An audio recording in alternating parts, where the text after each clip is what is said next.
So in 2019, with today's technology, you could do just about anything in a studio. You can have people that don't know how to sing at all sound good in the studio. You can have rappers that don't know how to rap end up singing and rapping at the same time with auto tune.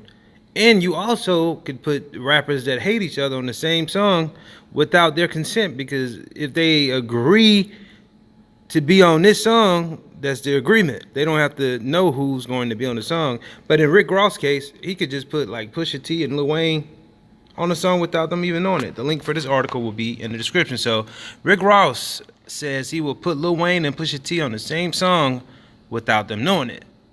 This article was done by Complex, and Joe Price wrote this. Now, Rick Ross is expected to drop his long-awaited Port of Miami 2 album next month, and it's bound to be stacked with release, judging from the singles Gold Roses featuring Drake and Big Time with Swiss Beats. But there's also rumored that he got Pusha T and Lil Wayne on the album too. In a brief interview with Baller Alert, he confirmed that they're even on the same track together. When asked about the two appearing on the album, Ross said, "You know, what I did was I put together a record without either one of them knowing," he continued, "because I feel like we will put this behind us one day. The real question is the time now.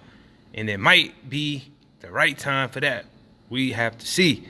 Weezy and Pusha T have had issues with each other for other than a decade.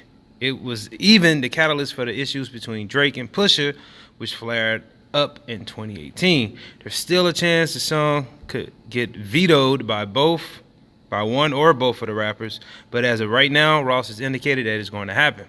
Rose previously teased the collaborations on his Instagram earlier this week. Last night, I got to play a few joints for a few people, and to me, one of the most meaningful records is Maybach Music 4, Ross said on his Instagram stories. As XXL reported, "I wanted to make this shit special in a different way, causing some great niggas to put what I consider some bullshit behind them. There's a difference between having differences with niggas and wishing death upon niggas. We know what this is." Port of Miami 2 drops August 9th, around 13 years after the original installment arrived. Now, I don't know if this is just Rick Ross' way of giving some big-time publicity before the album dropped. The album dropping in like 2 weeks almost. And it is not like on everybody's, "I got to have that." Like, people were waiting on that Lost Tapes 2 for Nas.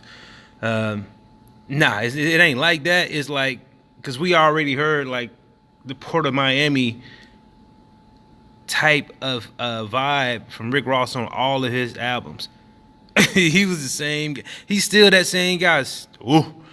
Still same cadence, still selling dope off the iPhone type nigga. Now, with putting Pusha T and Lil Wayne, two people that don't like each other on the song, I don't know how that's gonna go with either one of them niggas, because he didn't get either one to co-sign it or veto it. Didn't need to, because I guess Rick Ross is the boss. What do you guys think about Rick Ross just putting Pusha T and Lil Wayne on the song without even getting them to co-sign for that shit? Like this video, leave your comments, and subscribe.